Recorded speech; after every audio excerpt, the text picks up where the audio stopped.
आप चर्चा सुन रही होंगी आजकल संभल की, संभाजी की, औरंगजेब की और अब ताजा-ताजा बहराइच की, ठीक है? तो बीजेपी की जो पॉलिटिक्स है, वो उत्तर प्रदेश में भी वैसे ही चल रही है जैसे महाराष्ट्र में चल रही है। बिहार में भी आपने देखा होगा शुरुआत हो चुकी है। और इस पॉलिटिक्स के केंद्र बिंदु जो है, वो निकट भविष्य में या आज से मतलब अभी से वर्तमान से ही आप मान लीजिए कि मुख्यमंत्री योगी आदित्यनाथ हैं। दोस्तों नमस्कार, मैं हूं विनीता यादव और आप देख रहे हैं न्यूज नशा आदत हर खबर की। 2027 में उत्तर प्रदेश में विधानसभा चुनाव होंगे। 2027 का चुनाव बहुत अहमियत रखता है क्योंकि 2024 में लोकसभा चुनाव में उत्तर प्रदेश से जो डेंट मिला दिल्ली को, उसकी भरपाई कहीं से नहीं हो सकती। इतना बड़ा डेंट था कि किसी तरह से अपनी साख बचाई गई, चाहे आप चंद्रबाबू नायडू की बात कर लीजिए, नीतीश कुमार की, लेकिन ये डेंट ऐसा था जो बार बार कचोट रहा है, खास तौर से नरेंद्र मोदी को। तो क्या नरेंद्र मोदी ऐसा कोई फैसला लेंगे 2027 से पहले? दो परिस्थितियां हैं उनके सामने। एक तो यह है कि अगर योगी आदित्यनाथ दिल्ली आते हैं तो ऐसी परिस्थिति में क्या उत्तर प्रदेश में बीजेपी हार जाएगी या जीत जाएगी? और अगर योगी आदित्यनाथ बने रहते हैं तो इस परिस्थिति में बीजेपी 2027 में हार जाएगी या जीत जाएगी? हालांकि 2 साल का समय है, लेकिन चुनाव की तैयारियां शुरू हो चुकी हैं। योगी आदित्यनाथ कुंभ के बाद जब दिल्ली आए, उसके बाद उन्होंने लगातार लोगों से मुलाकातें की। ये मुलाकातें कुछ इस तरह की थी जिससे ये कहा जा सकता है कि चुनावी बिगुल उन्होंने बजा दिया। वहीं दूसरी तरफ समाजवादी पार्टी भी अलग अलग तरह के वीडियो जो है अब अपनी साख के लिए, अपनी इमेज के लिए बनाना शुरू कर चुकी है, सोशल मीडिया पर डालना शुरू कर चुकी है। ऐसे पता लग रहा है कि दोनों पार्टियां जो हैं वो इस वक्त मैदान में आ रही हैं। हमारे साथ चर्चा के लिए अनूप श्रीवास्तव जी हैं, वरिष्ठ पत्रकार हैं, उत्तर प्रदेश के बारे में खूब अच्छी जानकारी है सबकी। और उत्तर प्रदेश में क्या होगा इसको लेकर के तमाम यूट्यूब चैनल और बहुत लोग अलग अलग कयास लगा रहे हैं। कहने को तो आप भी बहुत सारी ऐसी बातें बोल सकते हैं जो कि व्यूज के लिए बहुत इंपॉर्टेंट हो, लेकिन सच क्या है और सही क्या है और क्या हो सकता है, यही सबसे बड़ा सवाल है। अनूप जी, सवाल यही है कि क्या योगी आदित्यनाथ दिल्ली आएंगे या नहीं आएंगे तो किसका नुकसान होगा, नहीं आएंगे तो किसका नुकसान होगा, और उत्तर प्रदेश का क्या होगा? नमस्कार विनीता जी, आपको भी और आपके दर्शकों को भी। आपने फिर ये एक सवाल बड़ा 1 लाख टके का पूछा है जिसका जवाब देना बहुत ही मुश्किल है। मैं कोशिश करूंगा कि आपको जवाब दे सकूं और आप और आपके दर्शक शायद उस जवाब से संतुष्ट हों। तो सबसे पहली बात तो ये है कि पिछली चर्चा में हमने आपसे चर्चा की थी और आपने ये सवाल पूछा था कि क्या योगी आदित्यनाथ की संभावनाएं बन रही हैं, आशंकाएं बन रही हैं कि योगी आदित्यनाथ जो है उनको दिल्ली बुलाया जाए, रक्षा मंत्री का पद जो है वो खाली हो रहा है। ऐसी अटकलें तमाम आपने जैसा बताया सोशल मीडिया पे चल रही हैं। तो रक्षा मंत्री बना दिया जाए योगी आदित्यनाथ को और उसके बाद राजनाथ सिंह को अध्यक्ष बना दिया जाए, वो सर्वमान्य नेता हैं। इसके अलावा जो है और भी बहुत सारी बातें मैंने देखी भी, सुनी भी। तो मेरा जो अपना व्यक्तिगत परसेप्शन है, जो उस दिन था वो आज भी है और मेरा ये मानना है व्यक्तिगत तौर पे, जहां तक मैं समझ सका हूँ योगी और मैं आदित्यनाथ को। दर्शकों को ये भी बता दूं कि जो आपका व्यक्तिगत मानना है, दरअसल वो सिर्फ आपकी चाहत नहीं है कोई, वो आपका एक लंबा अनुभव है उत्तर प्रदेश की राजनीति को बहुत बारीकी से देखने का। उसके बाद आप ये बता रहे हैं, इसलिए मैंने आपको इंटरप्ट किया ताकि अब आप लोग आपकी बात को ध्यान से सुने। तो मेरा यही कहना है कि देखिए, उत्तर प्रदेश में आज की तारीख में सब कुछ ठीक चल रहा है। अभी 6 महीने पहले के अगर सिनेरियो पे हम नजर डालें या पीछे की तरफ जाएं तो बड़ा डिस्टरबेंस था, खासकर चुनाव के समय, चुनाव के पहले जो इस तरह की डिस्टरबेंस थी। और चुनाव के बाद चुनाव के पहले आपने देखा होगा किस तरह से केशव प्रसाद ने भरे मीटिंग में जेपी नड्डा के सामने कहा कि संगठन जो है वो सरकार से बड़ा होता है। तो एक तरह से जो है बड़ा कायोस था बीजेपी में अंदर अंदर। लेकिन अब चुनाव बीतने के बाद और जो डेंट लगी, जो आपने बात कही उत्तर प्रदेश में बीजेपी को, उसके बाद से चीजें बहुत कुछ बदली हैं। खासकर महाकुंभ के बाद चीजें जो है बहुत कुछ बदली हैं। महाकुंभ ने एक मैसेज दिया है, न सिर्फ देश में बल्कि विदेश में भी। तो योगी और योगी के सरकार को लेकर जो परसेप्शन है आम लोगों में, देश दुनिया में, वो एक पॉजिटिव परसेप्शन है। और आपके मुताबिक अगर हम आपकी बात मान लें या जो सोशल मीडिया पे चल रहा है उसको हम अगर स्वीकार कर लें, तो इस परसेप्शन ये परसेप्शन टूटेगा, बिखरेगा, अगर ऐसा कुछ किया जाता है तो निकट भविष्य में। तो मेरा ये मानना है कि अभी ये संभव नहीं है और अभी बीजेपी इस तरह की कोई कोशिश भी नहीं करेगी। बीजेपी की 3 कोशिशें हैं, वो जारी हैं। नंबर 1 की 5 या 6 प्रदेशों में आप शायद मुझसे ज्यादा बेहतर बता सकेंगी कि इनको प्रदेश अध्यक्ष चुनने हैं। इसके अलावा इनका एक जी। राष्ट्रीय अध्यक्ष भी चुना जाना है। तो मुझे और ये लगता है कि बहुत अहम बीजेपी फैसले हैं इनके लिए, सब इनकी दशा दिशा तय हम्म, करने के लिए। और तय राष्ट्रीय करेगी। अध्यक्ष का फैसला भी आपने कहा था कि अभी नहीं चुनने वाले हैं, कुछ वक्त हाँ लगेगा। जी। और मुझे लगता है कि जो प्रदेश अध्यक्ष उत्तर प्रदेश बीजेपी का चुना जाएगा, वो ऐसा आदमी चुना जाएगा जिसकी ट्यूनिंग जो है योगी आदित्यनाथ के साथ हो। और अगर ऐसा आदमी चुन लिया जाता है तो वो एक मैसेज होगा उत्तर प्रदेश बीजेपी को, सरकार को, संगठन को कि भाई योगी जो है अभी उपयोगी हैं उत्तर प्रदेश में, अगर मैं प्रधानमंत्री नरेंद्र मोदी की भाषा का इस्तेमाल करूं तो मुझे नहीं लगता कि बीजेपी अभी योगी जी के साथ कोई छेड़छाड़ करेगी। पहले वो प्रदेश अध्यक्ष चुनेगी, अपना नेशनल अध्यक्ष चुनेगी और बिहार पे पूरा उसका फोकस है। अब उसके बाद जैसा कि आप कह रही हैं कि आगे चलकर क्या इस बात की संभावना बनेगी, तो देखिए मेरा जो मानना है और मैं जो अब समझ रहा हूं कि जो योगी आदित्यनाथ का कद इस समय जो बन गया है प्रदेश में, देश में और पार्टी में, खासकर आरएसएस की भी बात मैं करूंगा। आरएसएस आपको पता ही है कि आरएसएस मतलब आरएसएस बैक कर रहे हैं योगी आदित्यनाथ को। तो योगी आदित्यनाथ का जो कद है वो अब पार्टी में, भारतीय जनता पार्टी में ऑलमोस्ट दूसरे नंबर या तीसरे नंबर की बात आप कह सकती हैं कि मोदी योगी की बात होती है। कहीं भी सरकार हो, कहीं भी आम जनता से आपने तमाम इंटरव्यू जैसे देखे होंगे जिसमें लोग मोदी योगी जिंदाबाद, मोदी योगी, मोदी योगी, मोदी योगी। तो मोदी और योगी की जो जोड़ी है, एक तो उत्तर प्रदेश, एक तो भारत का प्रधानमंत्री है और दूसरा वो सबसे बड़े प्रदेश का सूबे का मुखिया है। तो इन दोनों की जोड़ी जिस तरह से अभी जुगलबंदी चल रही है, अभी आगे कुछ समय तक चलती रहेगी, जब तक कि कोई अप्रत्याशित मूव आपको दिखाई न दे या आप उसको भांपे नहीं या आपको सुनाई न दे। तो मेरा यही मानना है कि फिलहाल जितनी इस तरह की अटकलें लगाई जा रही हैं योगी जी के बारे में लेके या योगी जी की जो स्ट्रेंथ है उसको लेकर, लोगों को ये लग रहा है कि ताश के पत्तों की तरह जो है फेंट दिया जाएगा अगर उत्तर प्रदेश के मुखिया को, योगी आदित्यनाथ को। तो मुझे लगता है कि वो मुगालते में है, मतलब जो योगी भी अगर इतने मजबूत हो चुके हैं कि उनको ताश के पत्ते की तरह तो कतई नहीं गिराया जा सकता, बल्कि एक पर्वत हिलाने बराबर जोर लगा रही है दिल्ली, इसका मतलब। कुछ भी अगर फेरबदल करना भी होगा, अगर आगे चलकर ऐसा सूरत हाल बनता है तो वो आपसी बातचीत समझौते से होगा। अब ऐसा नहीं है कि आप सीधे ऊपर से आए और योगी लैंड कर दें। मानेंगे दिल्ली की बात आपसी मुझे बातचीत नहीं करके? लगता। देखिए योगी जी को जहां तक मैं जानता हूं, योगी जी एक बहुत ही कर्मठ, ईमानदार और मजबूत इरादों वाले नेता हैं। तो उत्तर प्रदेश में वो खुश है। ऐसा मुझे क्या अभी है आज योगी आदित्यनाथ में कि दिल्ली को लेकर के टकराव पैदा करने के बाद उसमें टक्कर लेने की बराबर दम को योगी आदित्यनाथ कहीं डरे नहीं है उनसे, जबकि बाकी तमाम मुख्यमंत्री जो है बीजेपी के, वो एक तरह से दिल्ली के रहमो करम पर रहे हैं।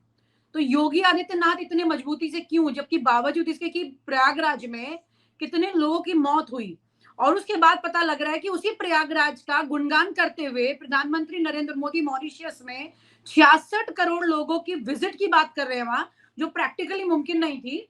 और वहां पर फिर वो जल दे करके आ रहे हैं, जिस जल को लेकर के तमाम चर्चा हुई कि ये जल जो है ये अब उतना, मतलब गंगा जी का जल है, लेकिन फिर भी लोगों ने कहा कि अब उसमें बदबू आने लगी और उसी जल को मैंने सुना लेकर वो गए। मैंने सुना, आज मैंने कहीं पढ़ा भी था कि लगभग 3-3.25 लाख लीटर जो है वो प्रयागराज का गंगा जल जो है पूरे हिंदुस्तान में या विदेशों में, जैसा आपने बताया मॉरिशस से लेकर वो तमाम कंट्रीज में गए गए हैं। तो एक तरह से बीजेपी इसे अपनी उपलब्धि मान रही है। और योगी आदित्यनाथ की मजबूती का रहस्य आपने पूछा, मेरे ख्याल से यही सवाल है आपका कि योगी आदित्यनाथ इतने मजबूत कैसे हैं या क्यों हो गए। तो उसके उसके 2 कारण हैं। देखिए, नंबर 1 कारण यह है कि उत्तर प्रदेश में आज की तारीख में बीजेपी के पास, भारतीय जनता पार्टी के पास योगी के स्ट्रक्चर जैसा कोई नेता नहीं है। आप चाहे किसी की बात कर लो, आप ब्रजेश पाठक की बात कर लो जैसे, उनके हाँ, भगवा कपड़ों की वजह से। पहली बात। दूसरी बात, जो उनकी उनका उनका भगवा जो वो है, रूप है, वो लोगों को भा गया है बुरी तरह से। और तीसरा जो सबसे बड़ा उनके प्लस पॉइंट है कि जो 2022 का चुनाव हुआ और जिस चुनाव में भारतीय जनता पार्टी पिछली बार से ज्यादा सीटें लेकर आई, उस जीत में मोदी जी का और योगी जी का दोनों का योगदान माना गया। अकेले ये बीजेपी पार्टी की जीत तो थी ही, लेकिन इस पार्टी की जीत में जितना बड़ा कंट्रीब्यूशन प्रधानमंत्री नरेंद्र मोदी का था, उतना ही बड़ा कंट्रीब्यूशन जो है योगी का भी है। ये एक फैक्ट है, इसे आप इनकार नहीं कर सकते। तीसरी बात ये है कि उत्तर प्रदेश में देखिए छिटपुट घटनाएं हर जगह होती हैं, आप उसे रोक नहीं सकते। पटना में भी हुई हैं, लखनऊ में भी हुई है। पटना में 1 करोड़ की डकैती कंकड़बाग में हो गई। लखनऊ में कल रात में जो है एक लड़की बेचारी वाराणसी से कहीं से आई थी इंटरव्यू देके, रात को 1:30 बजे उसने ऑटो ई रिक्शा किया और उसके साथ उसकी लाश मिली 4 बजे सुबह। तो इस तरह की वारदातों को आप रोक नहीं सकते। अब इसको लेकर आप कहें कि साहब उत्तर प्रदेश की लॉ एंड ऑर्डर खराब हो गई है या पटना बिहार का लॉ एंड ऑर्डर खराब हो गया, तो विपक्ष का तो ये काम है, वो तो कहेगा ही। लेकिन देखिए ओवरऑल मीडिया अगर का आप काम भी लोगों है से ना बात अनुज करें, जी, जब दूसरी सरकार थी तब भी ये मुद्दा बहुत बड़ा था, आज भी ये मुद्दा बड़ा है, इसे हम छुटपुट घटना के तौर पर जाने नहीं दे सकते, है ना, दिक्कत ये नहीं है। नहीं, बिल्कुल बिल्कुल, मैं ये नहीं, मैं इससे इनकार नहीं कर सकता। ये एक बड़ी घटना है, चाहे पटना की घटना हो या फिर लखनऊ की घटना हो, कि अगर किसी लड़की के साथ ऐसा होता है तो ये बहुत मतलब एक तरह से विफलता है पुलिस कमिश्नरेट की, तो वो तो है। लेकिन ओवरऑल अगर आप बात करोगे लोगों से, आम लोगों से, बच्चों से, लड़कों से, लड़कियों से, तो ओवरऑल लोग ये मानते हैं कि एक तरह से कानून व्यवस्था जो है बेटर पोजीशन में है। अगर पिछली सरकार से तुलना करें, पिछली सरकारों से तुलना, सरकार से अगर तुलना करें, समाजवादी पार्टी की सरकार से तुलना करें, तो ये अभी एक तो बड़ा अभी तो एक अचीवमेंट है। सवाल ये उठने लगा है कि ये जो तुलना है और ये जो आंकड़े हैं और ये बेटर पोजीशन जो है, ये किसकी तरफ से है? सरकार की तरफ से? अगर आप जनता की बात करें तो तमाम तरह की और भी परिस्थितियां ऐसी आई हैं जो सरकार पर सवाल खड़े करती है, उसे आसानी से पास नहीं कर सकती है। मतलब ये बात कौन कह रहा है? तमाम आंकड़े जो हैं वो ही खेल हो रहे हैं। अभी तो उत्तर प्रदेश में आंकड़ों का खेल ही सबसे बड़ा खेल चल रहा है। आप उसको कैसे डिनाई कर देंगे अनुज जी? मैं ऐसे डिनाई कर सकता हूं कि देखिए, मुझे 20 साल हो गए, तकरीबन 25 साल हो गए यहाँ पर इसकी राजनीति देखते हुए। मैंने सबको देखा है। मैंने मुलायम सिंह यादव की सरकार देखी है, मैंने मायावती की सरकार देखी है, मैंने अखिलेश यादव की सरकार देखी है, और अब योगी आदित्यनाथ की सरकार देख रहा हूं। तो जिन माफियाओं की बात होती है उत्तर प्रदेश में, जिन माफियाओं के सफाई की बात होती है, मेरा इशारा आप समझ रही होंगी, उन माफियाओं के संपर्क में भी मैं रहा हूं। उन माफियाओं का मैंने दौर भी देखा है। वो दौर मैंने मायावती के समय भी देखा है, वो दौर मैंने मुलायम सिंह यादव के समय भी देखा है, और वो दौर मैंने अखिलेश यादव के समय भी देखा है। मैंने फिरौती को एक धंधे की तरह उत्तर प्रदेश में चलते हुए, उत्तर प्रदेश और बिहार मेरा जन्म स्थान है, उत्तर प्रदेश मेरा कर्म स्थान है, तो मैंने बिहार और यूपी दोनों जगह ये फिरौती जो था, इसे एक धंधे के रूप में भी देखा है। तो बहुत सारी चीजें हैं, बहुत सारी चीजें बदली हैं।